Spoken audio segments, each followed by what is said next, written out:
phim xa hoa, đừng gieo nên tội lẽ ba tình. Làm sao ở đời biết trước ai thật ai ngay, để còn biết mà yêu. Lòng người đôi trắng thay đen, vì sao em lại làm kiếp đã quên. Giống như con thiên thân lao vàng cho vui thế gian, giống như con ong vàng thích yêu tình ai vẫn còn. Nào ngờ đâu chỉ là phù du thôi, nào ngờ đâu sự thật quá đau cay. Quay về đi em ơi, em đã sai hãy làm lại từ đầu. Anh vẫn thương vẫn yêu em mãi, dù cho em đã chọn sai con đường.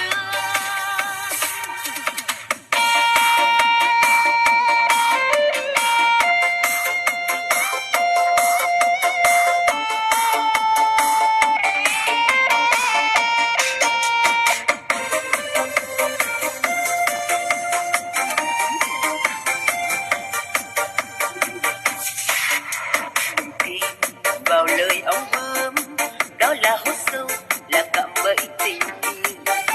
Đừng theo phù phiếm xa hoa, đừng gieo nên tội là kẻ bán tình. Là sao ở đời biết trước ai thật ai ngay, để còn biết mà yêu. Lòng người đôi trắng thay đen, vì sao em lại làm kiếp đã quên.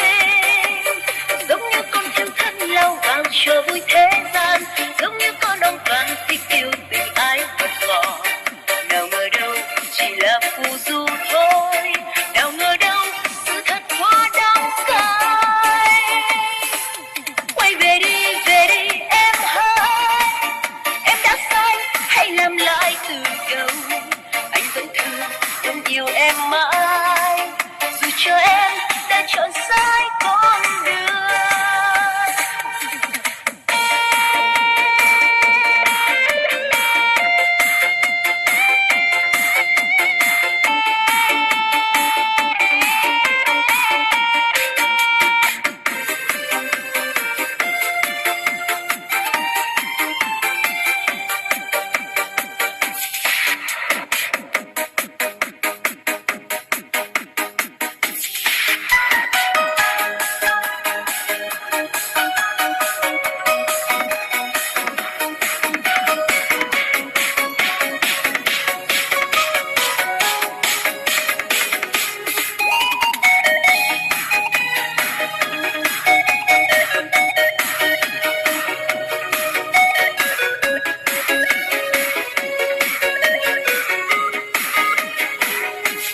Ngồi nơi đây nhớ một người, nhìn mưa rơi nhớ thương anh.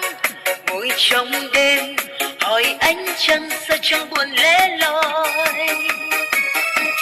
Nhìn sao đến tôi mong chờ tình khao khát tiếng yêu thương.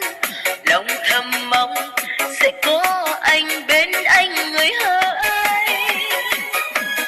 Anh chẳng ơi sao buồn lẻ loi, chẳng nhớ ai chẳng vẫn đợi chờ.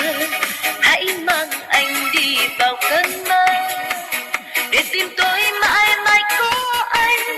Anh chẳng ơi khi nào có đôi tay nắm tay đi suốt cuộc đời. Anh chẳng khuya chờ ai mong ai, mà sao chẳng thao thức suốt đêm. Anh chẳng buồn.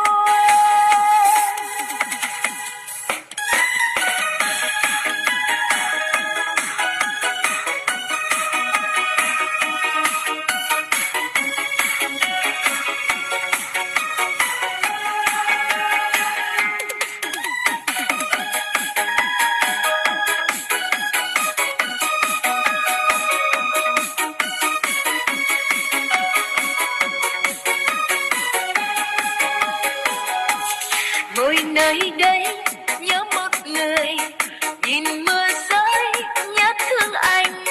Ngồi trong đêm hỏi anh chẳng sao chẳng buồn lẻ loi.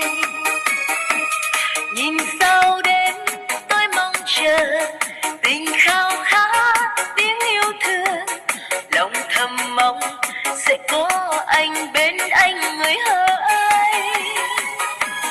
Anh Trăng ơi sao buồn lẻ loi, chẳng nhớ ai chẳng vẫn đợi chờ. Hãy mang anh đi vào cơn mơ để tìm tôi mãi mãi có anh. Anh Trăng ơi khi nào có đôi tay nắm tay đi suốt cuộc đời. Anh Trăng khuya chờ ai mong ai mà sao chẳng thao thức suốt đêm. Anh Trăng